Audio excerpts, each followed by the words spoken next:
दशामाता पर्व पौराणिक व्रत कथा। दशामाता के कोप से बचाएगी यह पौराणिक कथा। दशामाता व्रत की प्रामाणिक कथा के अनुसार प्राचीन समय में राजा नल और दमयंती रानी सुखपूर्वक राज्य करते थे। उनके 2 पुत्र थे। उनके राज्य में प्रजा सुखी और संपन्न थी। एक दिन की बात है कि उस दिन होली दशा थी। एक ब्राह्मणी राजमहल में आए और रानी से कहा, दशा का डोरा ले लो। बीच में दासी बोली, हाँ रानी साहिबा, आज के दिन सभी सुहागिन महिलाएं दशा माता की पूजन और व्रत करती हैं तथा इस डोरे की पूजा करके गले में बांधती हैं, जिससे अपने घर में सुख समृद्धि आती है। अतः रानी ने ब्राह्मणी से डोरा ले लिया और विधि अनुसार पूजन करके गले में बांध दिया। कुछ दिनों के बाद राजा नल ने दमयंती के गले में डोरा बंधा हुआ देखा। राजा ने पूछा, इतने सोने के गहने पहनने के बाद भी आपने ये डोरा क्यों पहना?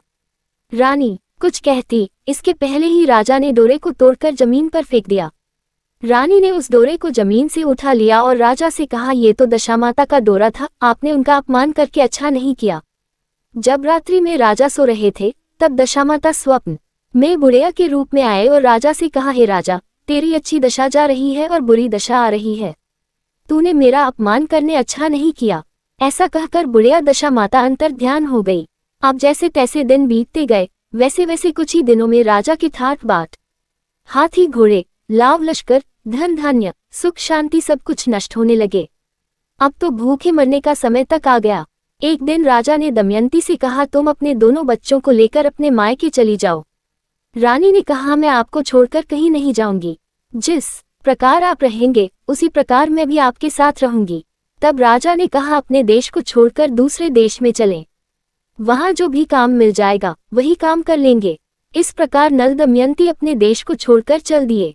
चलते चलते रास्ते में भील राजा का महल दिखाई दिया। वहां राजा ने अपने दोनों बच्चों को अमानत के तौर पर छोड़ दिया। आगे चले तो रास्ते में राजा के मित्र का गांव आया। राजा ने रानी से कहा, चलो हमारे मित्र के घर चलें। मित्र के घर पहुंचने पर उनका खूब आदर सत्कार हुआ और पकवान बनाकर भोजन कराया। मित्र ने अपने शयन कक्ष में सुलाया। उसी कमरे में मोर की आकृति की खूंटी पर मित्र की पत्नी का हीरो जड़ा कीमती हार टंगा था। मध्यरात्रि में रानी की नींद खुली तो उन्होंने देखा कि वह बेजान खूंटी हार को निगल रही है।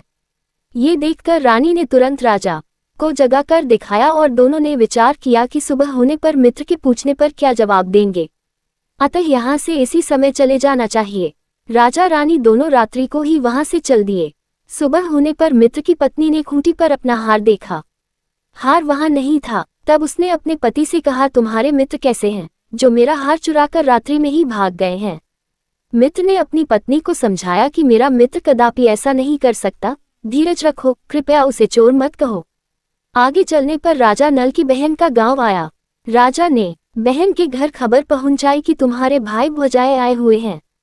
खबर देने वाले से बहन ने पूछा, उनके हाल चाल कैसे हैं? वह बोला, दोनों अकेले हैं, पैदल ही आए हैं तथा वे दुखी हाल में हैं। इतनी बात सुनकर बहन थाली में कांदा रोटी रखकर भैया भाभी से मिलने आई। राजा ने तो अपने हिस्से का खा लिया, परंतु रानी ने जमीन में गाड़ दिया। चलते चलते एक नदी मिली।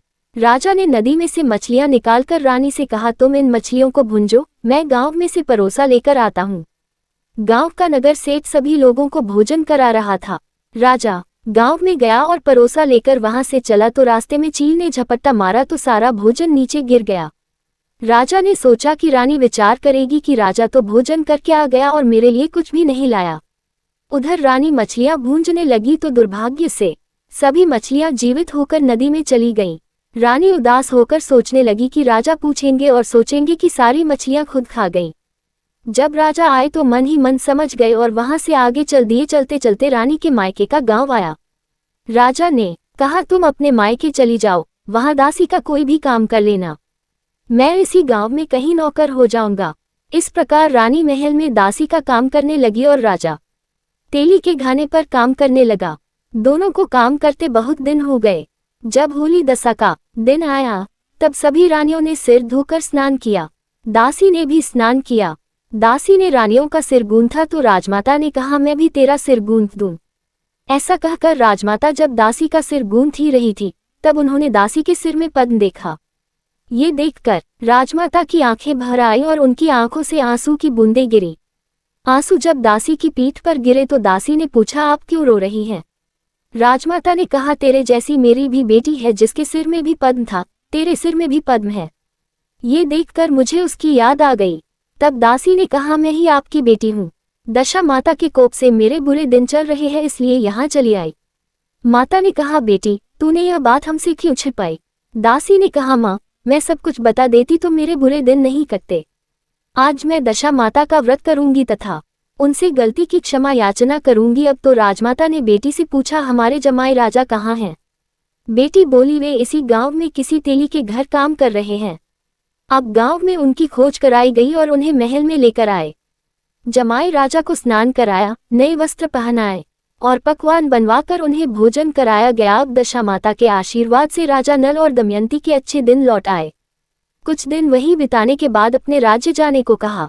दमयंती के पिता ने खूब सारा धन, लाव लश्कर, हाथी घोड़े आदि देकर बेटी जमाई को विदा किया। रास्ते में वही जगह आई जहां रानी में मछलियों को भूना था और राजा के हाथ से चील के झपट्टा मारने से भोजन जमीन पर आ गिरा था। तब राजा ने कहा, तुमने सोचा होगा कि मैंने अकेले भोजन कर लिया होगा, परंतु चील ने झपट्टा मारकर गिरा दिया था। अब रानी ने कहा, आपने सोचा होगा कि मैंने मछलियां भूनकर अकेले खा ली होंगी, परंतु वे तो जीवित होकर नदी में चली गई थी। चलते चलते अब राजा की बहन का गांव आया। राजा ने बहन के यहाँ खबर भेजी। खबर देने वाले से पूछा कि उनके हालचाल कैसे हैं। उसने बताया कि वे बहुत अच्छी दशा में हैं। उनके साथ हाथी घोड़े लाव लश्कर हैं। ये सुनकर राजा की बहन मोतियों की थाल सजाकर लाई। तभी दमयंती ने धरती माता से प्रार्थना की और कहा, माँ आज मेरी अमानत मुझे वापस दे दो। ये कहकर उस जगह को खोदा जहाँ कांदा रोटी गाड़ दिया था। खोदने पर रोटी तो सोने की और कांदा चांदी का हो गया। ये दोनों चीजें बहन की थाली में डाल दी और आगे चलने की तैयारी करने लगे। वहां से चलकर राजा अपने मित्र के घर पहुंचे। मित्र ने उनका पहले के समान ही खूब आदर सत्कार और सम्मान किया। रात्रि विश्राम के लिए उन्हें उसी शयन कक्ष में सुलाया। मोरनी वाली खूंटी के हार निगल जाने वाली बात से नींद नहीं आई। आधी रात के समय वही मोरनी वाली खूंटी हार उगलने लगी तो राजा ने अपने मित्र को जगाया तथा रानी ने मित्र की पत्नी को जगाकर दिखाया, आपका हार तो इसने निगल लिया था। आपने सोचा होगा कि हार हमने चुराया है। दूसरे दिन प्रातःकाल नित्य कर्म से निपटकर वहां से वे चल दिए। वे भील राजा के यहाँ पहुंचे और अपने पुत्रों को मांगा तो भील राजा ने देने से मना कर दिया। गांव के लोगों ने उन बच्चों को वापस दिलाया। नल दमयंती अपने बच्चों को लेकर अपनी राजधानी के निकट पहुंचे तो नगरवासियों ने लाव लश्कर के साथ उन्हें आते हुए देखा। सभी ने बहुत प्रसन्न होकर उनका स्वागत किया तथा गाजे बाजे के साथ उन्हें महल पहुंचाया। राजा का पहले जैसा ठाट बाट हो गया। राजा नल दमयंती पर दशा माता ने पहले कोप किया, ऐसी किसी पर मत करना और बाद में जैसी कृपा करी वैसी सब पर करना।